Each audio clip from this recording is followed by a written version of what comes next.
In this video, I'll give you my thoughts as to why a career as a bodybuilder or powerlifter is a pretty bad idea.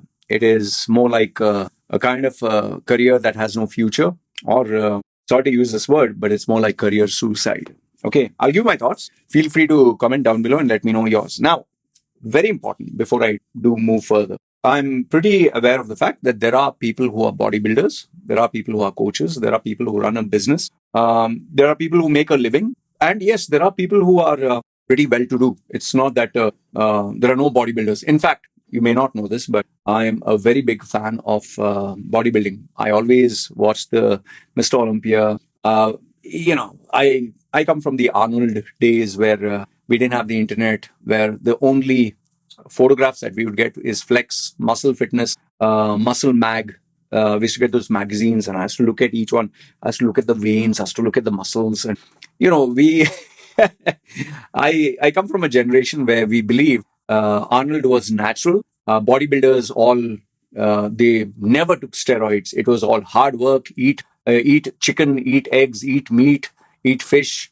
Hulk Hogan, say your prayers, eat your vitamins, go to sleep proper, muscles will grow. In fact, I used to watch this Van Damme movies. He would kick a tree, or he would do a split, or he would do knuckle push-ups, or he'll hit the wall, and I felt those were the ways we would become strong. So a lot has changed since then, thanks to the internet, thanks to the information that we know. Like I said, nobody was there to guide me when I started off. I used to think like if I do 10,000 push-ups, my muscles will balloon up. So I would just do push-ups the whole day long, and I used to do it fast. So things have changed over the period of time, and it's not like we all know everything. But I'm not looking at bodybuilding as a science. Okay, there is a science to it. There's a right way to do it. There's a wrong way to do it. And the problem with bodybuilding per se is everyone's an expert. It is like talking to someone who is into cryptocurrency. Everyone knows everything, and every bodybuilder you meet will have a different theory, will have a different protocol, will have a different customized workout schedule. How many sets, how many reps. In fact, even the way to do exercise is different from different people. And unless you are experienced in this field, remember, I started from the age of 16. I'm nearly 50 now. Unless you have tremendous experience and know-how, you will not know whether the person who's teaching you is teaching you right or wrong. In fact, just because you have big muscles, or you are a massive big bodybuilder who has taken steroids and who has amazing mass, or even who takes part in bodybuilding competitions and who has won them, does not make that person a qualified coach. Remember what I've said. Just because you have big muscles, just because you have won a few bodybuilding shows, does not mean you are qualified to be a coach. Because there's a difference between someone who has a PhD in physiology, or let's say exercise, nutrition, and there's a difference between someone who knows the fundamentals and has done it by himself. Okay, that also has a lot of weightage. You cannot discount that. And then the best combination is education and experience mixed together. Sadly, because bodybuilding is I don't know, for lack of a better word, unregulated sport, or a sport which people can have 1,001 theories, even if the science is there to back it up. The problem is you don't know who to follow, who to believe. Now, I'm not going to move into all this. What I'm going to move into is bodybuilding as a career, bodybuilding to make money, and bodybuilding to sustain and survive for the long run. Okay, that's all I'm going to focus on. Now, in case you didn't know, I was into bodybuilding. I did take steroids. I did balloon up to 120 kgs body weight. But I was not doing it for bodybuilding competition. I was doing it for strength. Okay, for a guy who could not do, when he started off, I could not do even one push-up. For me to lift the weights that I lift, it may be heavy, but there are people who do more. But for me, my frame, I was doing full squat. Sit and stand. It was 225 kilo, sit and stand. It's called squatting, not machine. Free Olympic bar. Pressing, leg press, lying down on the machine and pushing 310 kilos. I would do for kind of 11 reps. Bench press for the chest. I used to do 135, but only with assistance. I could do 150 because my wrists and elbows were very weak. And finally, deadlift, which was my favorite. Legs and deadlift was my best. I loved it. I would do 185 kilo. It's where you lift a weight from the ground. You can check what are deadlifts. Now, for a guy who could not lift anything, to be able to lift all this, yes, I did put in the blood, sweat, and tears. So as a bodybuilder, I had experience. I was not qualified to teach anyone, but I was to share my experience. I did run a gym for, I think 3 years. Yeah, I ran a gym for 3 years, made money for the gym, not very big money in Dubai, UAE. And eventually I had to close it down because I realized there is no big money in running a gym. It is very competitive. It's very hard. It's very tough to survive. Okay, because just about anyone can open a gym. Anyone can bring bunch of weights, fancy equipment. You can bring coaches who are big muscle heads. But then end of the day, it has to run. If you don't have customers coming in, you don't have people paying you money, how will you pay the staff, water, electricity, running the place? And you can have a great gym, you can have a lot of customers, but after you deduct the expenses, what is left, the net profit is what matters. Okay, so that is bodybuilding as a business. So now coming to as a career. So what do you do? See, why do I say there are plenty of drawbacks into bodybuilding?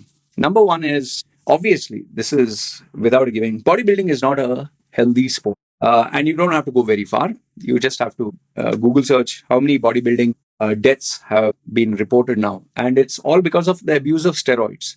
Okay. But we are talking that is extreme. There is physical wear and tear and injuries in bodybuilding. Bodybuilding involves your body. You're building your body. So you have to put stress. So when you put stress on your body, there is wear and tear. Muscles, when you tear, like tear, micro tears, to exercise, it grows. Joints, these white, when you eat a chicken, the white part, those don't grow per se. They don't grow and become big. They can become strong, but there is wear and tear, which is why all sports athletes, tell me if I'm right or wrong, all sports athletes have knee problems. All sports athletes have lower back problems. All bodybuilders have some kind of joints issue. Why? Because of wear and tear. When you lift weights, which is slightly heavier, yes, lifting weights is good. You need certain amount of resistance. But when you start lifting a little bit slightly heavier, there are problems on your joints. And then if you do it the wrong way, you can get injured. So physical wear and tear of your joints. When you're young, in your 20s, you will not feel anything. I've told you in my videos, right? When I was at the age of 20, I would go to the gym without warm up. Huh? I would put 100 kilos total, the bar, and I think 20, 40, 60, 80, and the bar is 20. Take the bar, squat without warm up, 100 kilos. I could do that. Today, if I just sit and stand with no weights, I better be careful. So when you're young, you are oozing with testosterone. You don't feel anything. When you're older, your joints are brittle, your testosterone declines, and your ability to cope with the damage is very hard. You need rest, you need recuperation, you need supplements, you need food, you need steroids. You need all this to be a bodybuilder. And that costs a lot of money. You cannot become a bodybuilder if you do not invest time, effort, and money into it. Even these bodybuilders who do shows, it is so difficult to keep that body, to keep a low percentage of body fat. You have to eat high quality food. You have to sleep. You have to take high quality supplements. There are so many fakes. And you have to take steroids.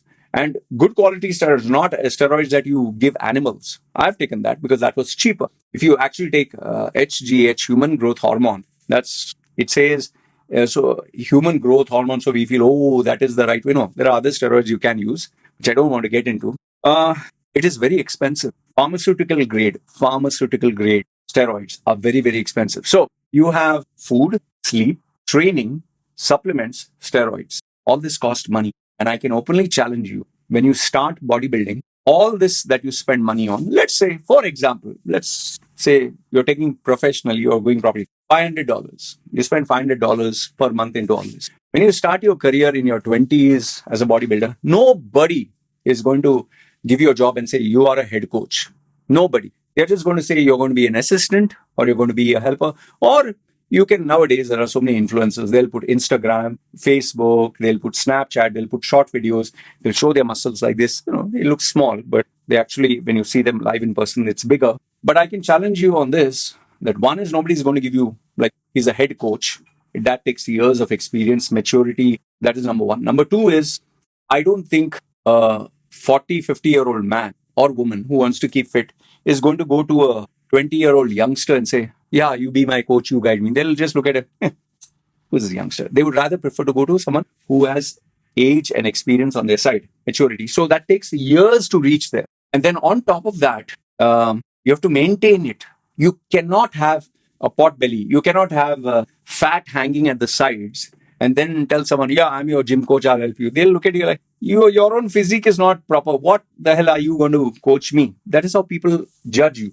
And in today's day and age where Instagram, where Facebook, where there are filters, where there are even apps that modify how you look, people, an uneducated mind will look at this, oh, that one has six-pack abs. He has nothing. He's a dumbass. Maybe the person who actually looks fat, flabby, or doesn't have a great physique, maybe they have exceptional coaching and guiding skills. Maybe they have experience. Maybe they were ex-bodybuilders. But because bodybuilding is very much a visual sport, you will be judged by how you look. So you have to be at your peak. You cannot be less than at your peak. And nobody, especially uneducated minds, they'll not understand.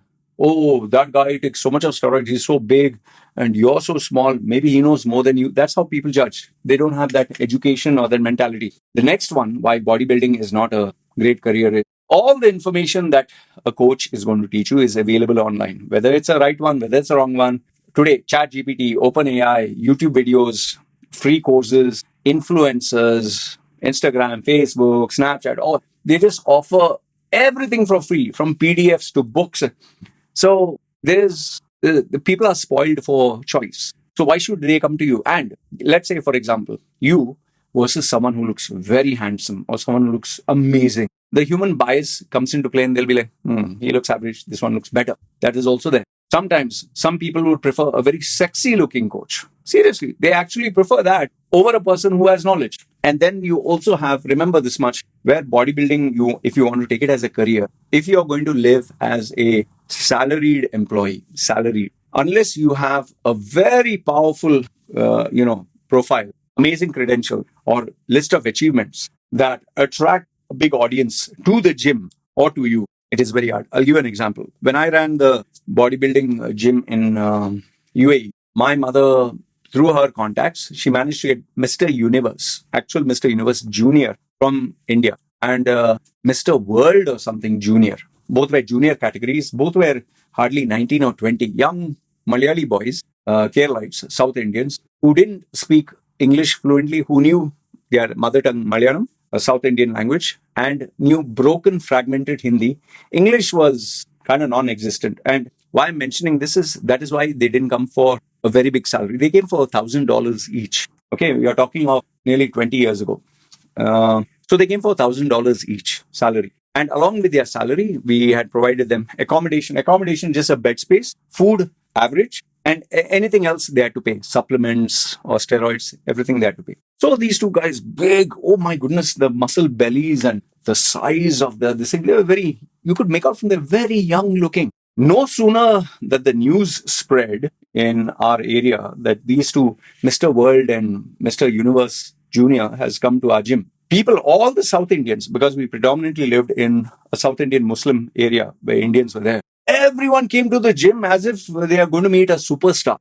As if they're going to meet a celebrity. There was no place in the gym. I literally had to stop people from coming in there just to meet them, to say hello to them. Some came to take their autograph. And this is pre-social media, Facebook. Some just came to take a photo with their camera. Okay.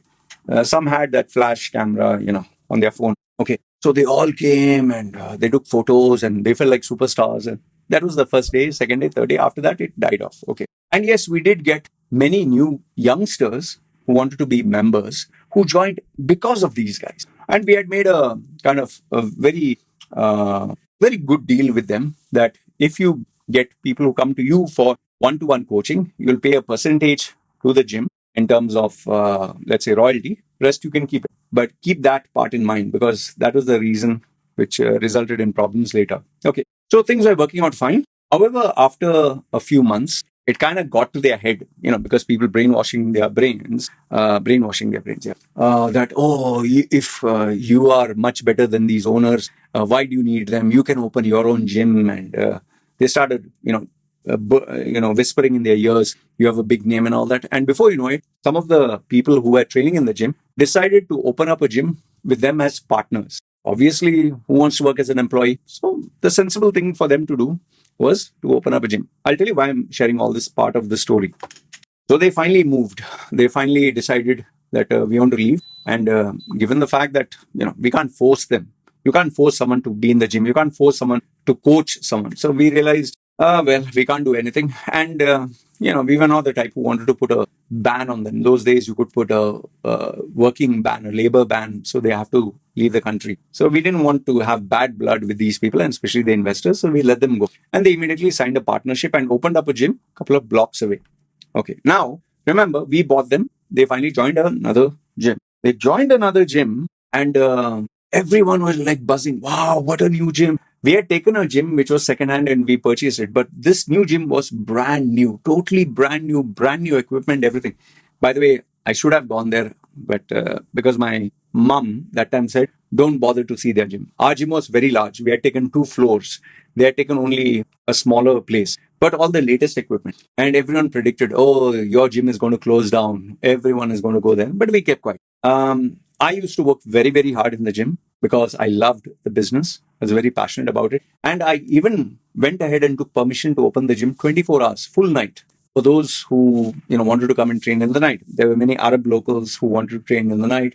We used to keep the lights open, but you have to pay more money for that permission. After, I think, 8 months, remember, they left us after 2-3 months, 8 months, then he joined 8 months. I bumped into this guy, same guy who was, I think, Mr. World, not the Mr. Universe. I bumped into him and I was shocked. Why was I shocked?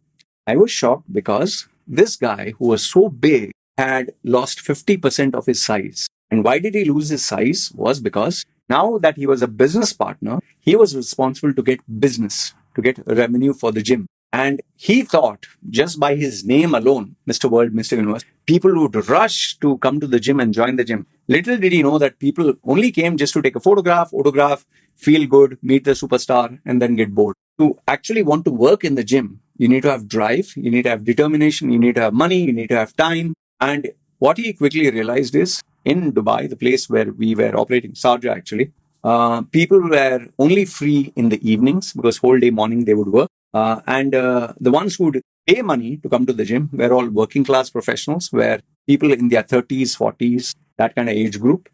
And they didn't care about big muscles and all that. They just wanted to do something in the gym. And most of them, they didn't come there to become a bodybuilder. They just came there casual. They came there to kill time. So, hi, how are you, coach? And then they would do something. And most of the time they would watch TV and they would talk to each other. So they were doing it casually. People used to come there. Remember, he was just 20 years old. These people are 40, 50 years old. They don't want to be bullied by you and, hey, you do exercise, don't watch the TV and all that. Then they'll stop coming. So eventually what he realized was nobody was paying him money to take exclusive coaching from him. That excitement died out. And then steroids were expensive. Supplements were expensive.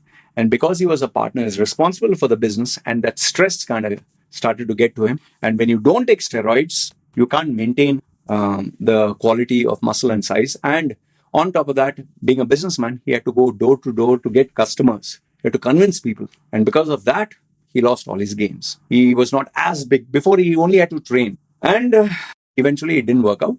And he asked once again to be released.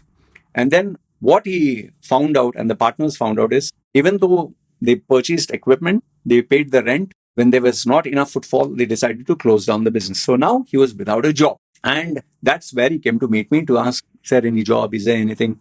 Do you know anybody?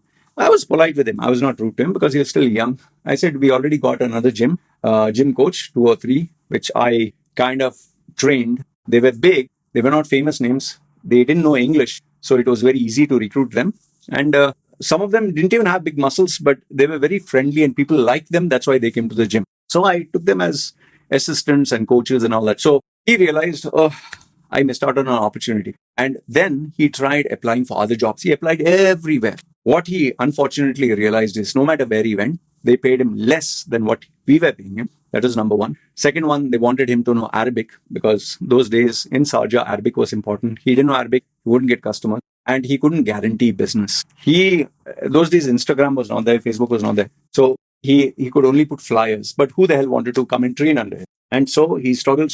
And then I don't know, I never heard from him, but what I heard from other people was he went back home, back to where he came. Now, I give you a real life example, a real story. You see, okay, he's young, physical wear and tear was not there, but how badly he needed steroids, how badly he needed supplement, and that cost money. And if you're not making money, you're only spending. When do you get the benefit? When do you get the ROI? And then if, let's say, you run out of money, how do you survive and how do you sustain? Then, on top of that, every gym coach who's taken there is taken within a budget. They will not pay you extra when the market rate, if the market rate is, for example, $1,000 for a gym coach, they'll be happy to get someone with better muscles, better experience in the same range or a little bit more. But it should generate income. That should translate to more money. If more money doesn't come in, you can be Mr. Olympia. You can pay, if the normal rate is $1,000, you can demand $10,000. But because of your name, are people coming there? Are they spending? And are you able to cover that coach's fees? If you're not, how can you survive? And today's day and age now, I told you, free content, free online, free coaching, free advice, free YouTube. And one guy will say, do 8 reps. One guy will say, do 10 reps. One guy will say, no, you should take 20 kilos. Another guy will say, 25 kilos. One guy will say, do it slow, do it heavy duty. Mike Menzer. Another guy will say, do Arnold's, volume training. Another person will say, do it to failure. Next person will say, do it in a relaxed way so you can be consistent. Which one is right? And remember this, you cannot force people to have the drive, because you might be a bodybuilder, you might be a coach, but your survival depends on them being dedicated to the gym. And if they are not dedicated to the gym, you cannot survive, boss. I see so many people flexing their muscles, flexing their this, showing this and that. All that is okay, great, amazing. How much money can you bring in for me? If you can't bring me customers, you can't bring me clients, then you're an employee who is there to teach other people. Fine. Then I'll treat you like an employee. Then if you threaten, oh, I'm not getting more money, I will leave. Okay, bye-bye. Then maybe they'll hunt for another coach. It's not that there's a shortage of coaches. Yes, maybe your personality may not be there, your experience may not be there, but unless, of course, you're a known brand, you're so popular that if you go, 50% of all the gym members will leave and follow you. Unless you're that powerful, nobody is going to care a damn whether you stay or leave. And I'll give you one final point, okay, to consider at the end. Forget the health issues, forget everything. Bodybuilding is fun when you're young, okay, when you're young and healthy. Okay, yeah, health and joints and all that issues, that will come with time. But tomorrow when you have a wife, when you have kids, children, that income cannot support your wife. It cannot support having a kid. Okay, 2 kids, even 1 kid it cannot support. And I've not heard of any ordinary coach who has managed to take care of his wife and kids in a decent manner. Unless, of course, you're a private trainer, private coach, okay, with a good name. In fact, here on the island, we have Russians, we have foreigners, we have many people from many parts of the world. They do it illegally. They do it very quietly. They don't want to tell anyone that they're training. Word of mouth. They will train 4 or 5 people. They'll make, some of them make money that way. Fine. So if you are able to make money that way, good. But remember, once again, that's not a career. What is a career is when you can do something legally and you can do it openly and you can do it long term. This hiding and word of mouth telling, even coaching business one-to-one, it is not easy at all. I've seen coaches who drive all the way to train and mentor and guide someone. It's not that easy. And to get people to be consistent is very hard. So, see, end of the day, we all want to make money. That's the end result.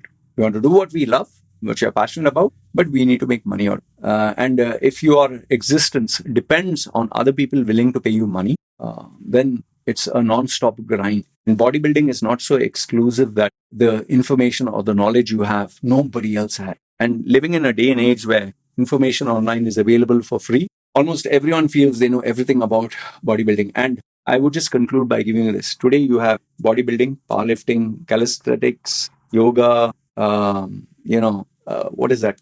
CrossFit. You have, nature kind of hitchhiking, walking, running, swimming. There's so many options for keeping healthy. Bodybuilding is cosmetics. You want to show the muscles and everything else. It all comes down to how dedicated someone is. And I can tell you this much: a lot of people, if they have the money, they have a lot of options. So unless you are some really big, powerful brand, some big, powerful name with exceptional credentials, or your monopoly, it's very hard to survive. It's a very tough, very tough. They will not admit it. They'll not tell you this. It's very hard, tough to survive. Just Google search and see how many bodybuilders, coaches, influencers, every Tom, Dick, and Harry today, every youngster, every boy, every girl is just jumping into the steroid usage because now it's so open that it has lost its charm, its essence. That is why they always refer to the golden era of bodybuilding. Today, it's become a mess. So these are my thoughts. And remember, I'll just leave you with this. It's a business. Okay, bodybuilding as a career, you can only survive and sustain if you have a business, if you have a business strategy. One-to-one coaching, mentoring, and that's not sustainable. I'm telling you, it's not sustainable because people come, people go. Unless, of course, you're in the heart of metropolitan city where there is no other competition, you're the man. Otherwise, let me know your thoughts. Do you think I'm right? Do you think I'm wrong? I would love to hear what you have to say, and especially if you're a bodybuilder. Okay?